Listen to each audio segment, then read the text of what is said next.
एक ऐसी घटना जो दरिंदगी की सारी हदें पार करती है। जापान की रहने वाली 17 साल की लड़की, जिसके साथ अपराधियों ने ना जाने कितनी बार दुष्कर्म किया, और वे यहीं नहीं रुके, उन्हें इस कादर टॉर्चर किया कि उस लड़की की मौत हो गई। 17 साल की जंको फुरुता नमक लड़की, जो कुछ दरिंदों का शिकार हुई, आई जानती है उसकी कहानी।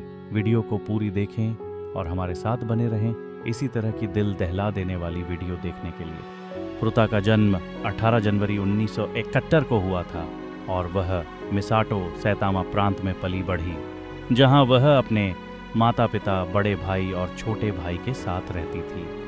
अपनी हत्या के समय वह याशियो मिनामी हाई स्कूल में 17 वर्षीय सीनियर थी और नियोजित स्नातक यात्रा के लिए पैसे बचाने के लिए अक्टूबर 1988 से एक प्लास्टिक मोल्डिंग फैक्ट्री में नौकरी करती थी। फुरुता ने एक इलेक्ट्रॉनिक्स रिटेलर में नौकरी भी स्वीकार कर ली, जहां उसने पढ़ाई के बाद काम करने की योजना बनाई। उसके दोस्तों के अनुसार वह एक आदर्श गायिका बनने का सपना देखती थी। अपराधियों के लिए ये कोई नया अपराध नहीं था। वे चारों पहले भी कई महिलाओं के साथ दुष्कर्म कर चुके थे। अपराधियों समूह के सभी 4 सदस्यों ने 1988 की गर्मियों में हाई स्कूल छोड़ दिया था और चिनपीरा, निम्न रैंकिंग याकुजा के रूप में संगठित अपराध में शामिल हो गए थे। उन्होंने टोक्यो के अडाची में मिनाटो के पारिवारिक घर को एक हैंगआउट के रूप में उपयोग करना शुरू कर दिया। अक्टूबर की शुरुआत में वे चोरी, पर्स छीनना और कार चोरी, हमला और बलात्कार सहित विभिन्न अपराधों में शामिल हो गए। 8 नवंबर को समूह ने अडाची में एक 19 वर्षीय महिला का अपहरण कर लिया और वहां एक होटल में उसके साथ सामूहिक बलात्कार किया। 27 दिसंबर को फुरुता की कैद के दौरान समूह ने अडाची में एक और 19 वर्षीय महिला का अपहरण कर लिया और एक मोटल में उसके साथ सामूहिक बलात्कार किया। 25 नवंबर 1988 की शाम को मियानो और मिनाटो स्थानीय महिलाओं को लूटने और बलात्कार करने के इरादे से अपनी मोटरसाइकिलों पर मिसातो के आसपास घूम रहे थे और फुरुता को देखा, जो अपनी नौकरी से घर जा रही थी। मियानो के कहने पर मिनोतो ने फारुता को उसकी साइकिल से गिरा दिया। मियानो फुरुता की मदद करने के बहाने उसके पास गया या उसने अपने घर चलने की सलाह दी।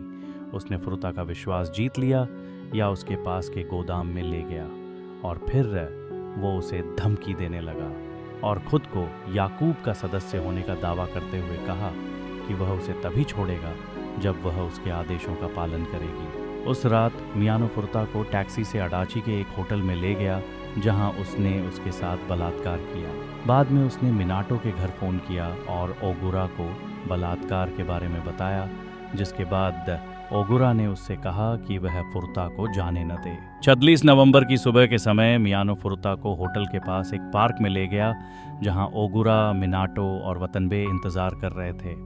उन्होंने उससे कहा कि वे जानते हैं कि वह कहाँ रहती है और यदि उसने भागने का प्रयास किया तो याकूब उसके परिवार को मार डालेगा। मिनाटो फुरुता को उसके साथ सामूहिक बलात्कार करने के उद्देश्य से अडाची में अपने घर की दूसरी मंजिल पर एक कमरे में कैद करने की अनुमति देने पर सहमत हो गया। फुरुता को अगले 29 दिनों तक बंदी बनाकर रखा गया। 27 नवंबर को फुरुता के माता पिता ने उसके लापता होने के बारे में पुलिस से संपर्क किया। अपहरणकर्ताओं ने फुरुता को अपनी मां को 3 बार फोन करने के लिए मजबूर किया ताकि उसे विश्वास दिलाया जा सके कि वह भाग गई है लेकिन सुरक्षित है और दोस्तों के साथ रह रही है। जब मिनाटो के माता पिता उस घर में मौजूद थे जहां उसे कैद किया जा रहा था, तो फुरुता को उसकी प्रेमिका के रूप में काम करने के लिए मजबूर होना पड़ा।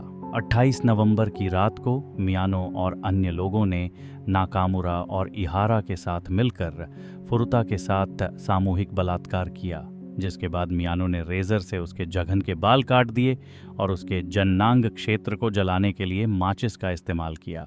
दिसंबर की शुरुआत में भागने के प्रयास की सजा के रूप में समूह ने फुरुता के चेहरे पर बार बार मुक्का मारा और मियानो ने उसकी टखनों को लाइटर से जला दिया। उन्होंने फुरुता को नग्न होकर संगीत पर नृत्य करने, उनके सामने हस्तमैथुन करने और आधी रात में छोटे कपड़ों के साथ बालकनी पर खड़े होने के लिए मजबूर किया और उसकी योनि और गुद्दा में धातु की छड़ और एक बोतल सहित वस्तुएं डाली। उन्होंने उसे बड़ी मात्रा में शराब, दूध और पानी पीने के लिए भी मजबूर किया, एक साथ 2 सिगरेट पीना और पेंट के पतले धुएं को अंदर लें। महीने के मध्य में एक हमले में पुरुता को समूह द्वारा इस बहाने से पीटा गया था कि मियानो ने उसके बिखरे हुए मूत्र के पोखर पर कदम रख दिया था, जिसके बाद उसने हल्के तरल पदार्थ से उसकी जांघों और हाथों को कई बार जला दिया था। इस समय के आसपास बार बार के हमलों को सहन करने में असमर्थ पुरुता कभी कभी अपने बंधकों द्वारा मारे जाने की गुहार लगाती थी। दिसंबर के अंत तक केवल थोड़ी मात्रा में भोजन और अंततः केवल दूध दिए जाने के बाद पुरुता गंभीर रूप से कुपोषित हो गई थी। अपनी चोटों और जलने के कारण वह नीचे के शौचालय में जाने में असमर्थ हो गई थी और उसके बाद अत्यधिक शारीरिक और मानसिक कमजोरी की स्थिति में कमरे के फर्श पर ही सीमित थी। बार बार पिटाई के बाद उसकी शक्ल काफी बदल गई थी। उसका चेहरा इतना सूज गया था कि उसे पहचानना मुश्किल हो गया था और उसके संक्रमित घावों से दुर्गंध आने लगी थी। 4 जनवरी 1979 को, एक रात पहले महाजोंग के खेल में पैसे हारने के बाद मियानो ने अपना गुस्सा पुरुता पर निकालने का फैसला किया। उसने एक मोमबत्ती जलाई और उसके चेहरे पर गर्म मोम टपकाया। उसकी पलकों पर 2 छोटी मोमबत्तियां रखीं और उसे अपना मूत्र पीने के लिए मजबूर किया। पुरुता को उठाया गया और लात मारी गई। वह एक स्टीरियो यूनिट पर गिर गया और उसे ऐंठन का दौरा पड़ने लगा। उन्हें खून से लथपथ होने से बचाने के लिए समूह ने उसे अपनी मुट्ठियों और लोहे की व्यायाम गेंद से पीटने से पहले अपने हाथों को प्लास्टिक की थैलियों में ढक लिया और गेंद को उसके पेट पर कई बार गिराया। मियानो ने पुरुता पर हल्का तरल पदार्थ डाला और उसे आग लगा दी। उसने खुद को बाहर निकालने की कमजोर कोशिशें कीं, लेकिन अंततः हिलना बंद कर दिया। हमला करीब 2 घंटे तक चला, जिसके बाद सुबह 10 बजे पुरुता की मौत हो गई। उसकी मृत्यु के 24 घंटे से भी कम समय के बाद मिनाटो के भाई ने उसे फोन करके बताया कि पुरुता मर गई प्रतीत होती है।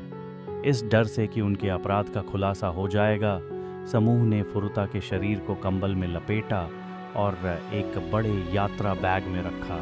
फिर बैग को एक धातु के ड्रम में रखा और गीले कंक्रीट से भर दिया। रात करीब 8:15 बजे 5 जनवरी को समूह टोक्यो के कोटो में वाकासु द्वीप पर एक निर्माण स्थल के पास एक खाली जगह पर गया और ड्रम को वहां फेंक दिया। 1979 की शुरुआत में मियानो और ओगुरा को दिसंबर 1988 में एक 19 वर्षीय महिला के अपहरण और सामूहिक बलात्कार के आरोप में गिरफ्तार किया गया था।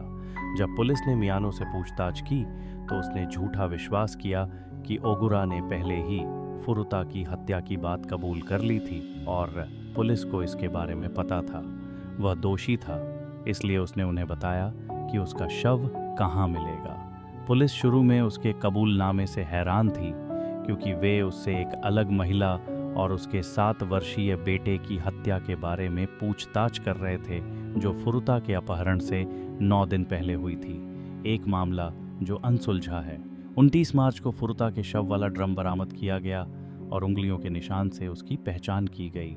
मिनाटो, वतनबे, मिनाटो के भाई नाकामुरा और इहारा को भी गिरफ्तार किया गया।